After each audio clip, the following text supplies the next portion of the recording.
আমাদের সোনার বাংলা ঘর থেকে উপর বাংলা করে দিয়েছে। আমরা গরিব মানুষ কোথায় যাব, কি করে খাবো? আমাদের বাল বাচ্চা নেই, আমাদের সংসার ধর্ম নেই, আমরা দিন আনি দিন খাই। এ কি সরকার? এ তো বললো পাল্টিয়ে দেবো, এরকম পাল্টালো। এটা কি চোর সরকার?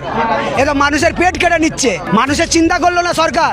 আমাদের দোকানপাট সব ভাঙচুর করে দিচ্ছে।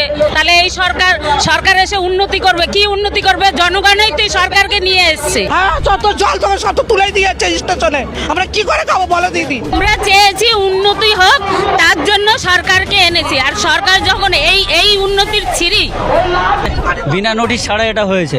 আমরা আনলাম ভালোর জন্য, যে চোরকে তাড়িয়ে শিয়ালকে তাড়িয়ে বাঘ আনলাম। আমরা শিয়াল তাড়িয়ে বাঘ আনলাম, আর কিছুই না। আমরা তাহলে আবার যেইকে সেই আবার তাহলে আবার বামফোনকেই আনতে হয়। আমাদের তো ওই দোকানেই তো রুজি রোজগার, তাই যদি পেটেই আমাদের লাথি দেয় তাহলে আমরা কি করে বাঁচবো? লাস্ট টাইম চলে গেছে, তারপরে এরা চোরের মতন ঢুকাচ্ছে, চোরের মতন ঢুকে লুটপাট করেছে। আমাদের কোটি কোটি টাকা জিনিস ছিল দোকানে, এক দোকানে ছিল 50,000 টাকা জিনিস, এক দোকানে 20,000 টাকা, এক দোকানে 10,000 15,000 টাকা জিনিস ছিল। হ্যাঁ, চোরের মতন ফেলবে গেল, ফেলতে গেলে আগে থাকতে বলবে দোকানদারেদের।